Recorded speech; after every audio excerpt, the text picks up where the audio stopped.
Assalamualaikum warahmatullahi wabarakatuh. Perkenalkan saya Raihan Anaf Maesa Putra dari kelas 2D4 ITA dengan NRP 31206000012. Baiklah, untuk kali ini saya akan menjelaskan sebuah modul tentang Yitu, yaitu tentang getting data from user. Nah, langsung saja. Yang pertama di sini ada membuat form. Nah, cara utama untuk membuat form dalam Y ini adalah dengan melalui Y widget active form. Nah, banyak kasus form yang ditampilkan ke pengguna mempunyai relasi dengan model, seperti ada model yang terhubung dengan tabel di database berbasis Y DB Active Record. Lalu ada model yang berdiri sendiri, yaitu dengan basis Y base model, seperti model untuk login form. Semua yang berada di antara active form begin dan active form end ini pada kode PHP akan diletakkan di dalam tag HTML form. Nah, itu nanti akan di generate di file HTML-nya. Lalu untuk membuat elemen pada form ini dapat dilakukan dengan memanggil metode ActiveFormField seperti ini. Lalu kode PHP yang menggunakan ActiveFormField ini akan menghasilkan file HTML yang berisi elemen seperti form, label, input, dan juga tag-tag lainnya sesuai dengan template yang telah digunakan. Atribut name ini pada elemen input akan digenerate secara otomatis dengan pola nama model, nama atribut, kurung kotak, nama atribut. Misal seperti ini ya, login form, kurung kotak, username. Seperti itu. Selanjutnya, nah ini adalah contoh script untuk membuat formnya. Seperti ini. Dan yang selanjutnya. Baiklah, untuk selanjutnya di sini ada validasi input. Nah, aturan dasar dalam validasi input ini, jangan percaya input dari pengguna atau selalu lakukan yang namanya validasi. Input dari pengguna yang dimasukkan melalui model dapat divalidasi dengan memanggil metode YBaseModel validate seperti ini ya yang ada di layar. Lalu metode di atas akan mengembalikan nilai true jika proses validasi berhasil dan akan mengembalikan pesan error jika tidak.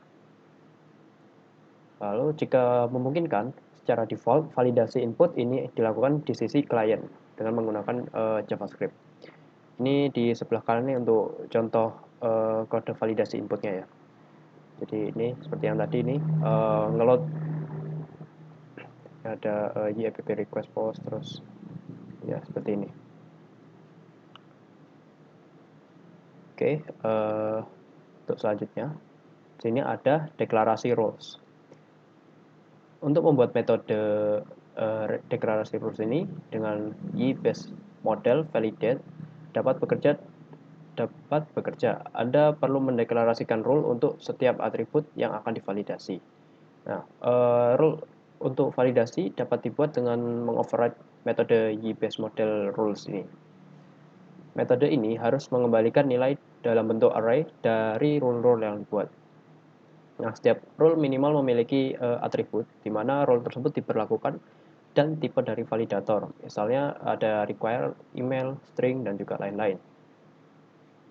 Dan setiap rule dapat digunakan untuk mengatur satu atau beberapa atribut sekaligus. Ini untuk contoh codingnya ada di sebelah kanan ya, contoh codingnya. Seperti ini. Lalu untuk selanjutnya di sini ada custom error message. Nah, hampir semua tipe validator memiliki pesan error masing-masing.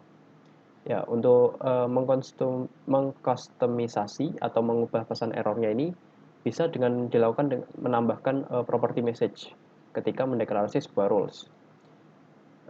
Beberapa validator mendukung properti tambahan yang dapat digunakan untuk menampilkan pesan error yang lebih detail. Ini untuk contoh membuat error message-nya ya. Ini seperti ini ada return name required, terus ini ada ini message.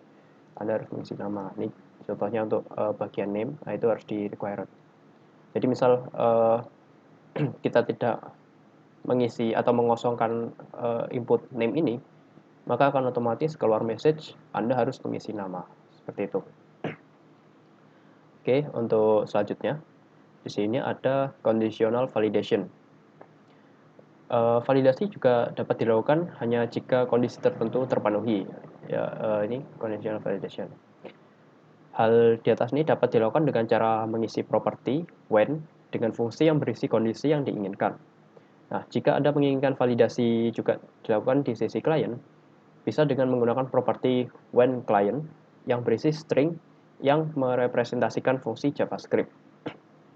Nah, fungsi JavaScript ini harus mengembalikan nilai apakah akan melakukan validasi atau tidak. Jadi contohnya seperti yang ada di samping ini ya, untuk conditional validation-nya. Seperti ini ada enable client validation, true atau false. Oke, seperti itu. Selanjutnya di sini ada data filtering. Banyak kasus, masukan dari user harus difilter terlebih dahulu. Sebagai contoh, kita ingin menghapus spasi kosong sebelum dan sesudah nama user. Lalu ada mengganti atribut yang kosong atau tidak diisi ya, itu dengan nilai tertentu. Nah, validation rule juga dapat digunakan untuk mengatasi hal data filtering ini. Seperti dapat. Nah, ini untuk contoh kodenya dari sebelah kanan ini. Oke, untuk selanjutnya di sini ada uploading single file. Nah, untuk membuat form yang menerima file upload, bisa dengan ikuti langkah-langkah berikut ini ya. Dengan yang pertama, langkah pertamanya ada membuat atau mengubah model agar dapat menangani file upload. Terus ada membuat atau mengubah view yang akan menerima file upload. Lalu ada membuat atau mengubah controller yang akan menghubungkan view dan juga dengan model ya, mengubah view dengan model. Nah, lalu saja lanjut. Di sini ada uploading single file yang model. Nah, ini dengan tambahkan library class web upload file. Lalu tambahkan sebuah variabel atau atribut baru untuk menerima file pada model. Misal seperti ini ya, $file1. Lalu juga tambahkan rule yang menyatakan bahwa atribut file1 di atas ini adalah sebuah file. Dan kemudian Anda juga dapat menambahkan validasi, misal untuk memastikan bahwa yang dapat diupload hanya file dengan ekstensi .jpg dan juga .gif saja. Ini untuk contohnya, seperti yang ada di sebelah kanan ini. Ini misal public $file1 untuk sebuah variabel atau atributnya untuk menerima file pada modelnya ini. Lalu juga ini ada contoh, misal file 1 itu hanya menerima extension GIF dan juga JPG, seperti itu. Oke, selanjutnya di sini ada uploading single file yang view. Nah, di sini pastikan untuk menambahkan parameter option encrypt multipart form data pada active form begin agar file upload dapat dilakukan. Nah, seperti yang ada di sebelah kanan ini ya, kita tambahkan option encrypt multipart form data pada bagian form active form begin ini. Lalu pada file input akan membuat form input yang akan menerima file. Oke, selanjutnya ada uploading single file untuk bagian controller. Nah, pada bagian controller ini bertugas untuk menghubungkan antara view dengan model yang tadi sudah dijelaskan.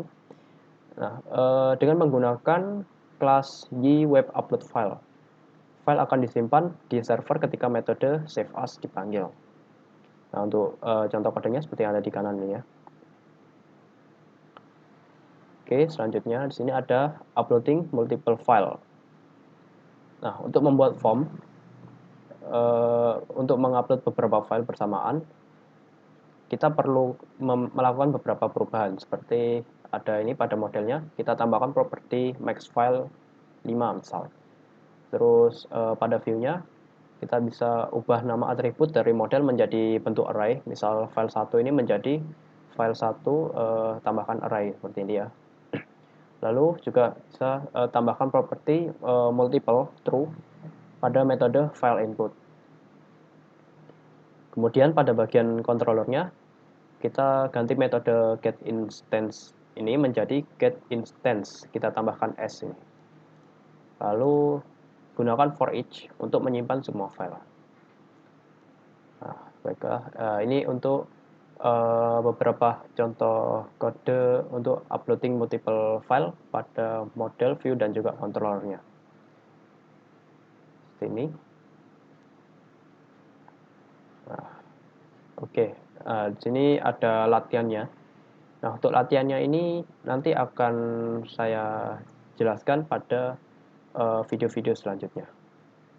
Jadi itu saja mungkin dari saya untuk penjelasan materi dari modul Getting Data from User tentang Y2 Framework. Kurang lebihnya mohon maaf. Semoga bermanfaat. Sekian, terima kasih.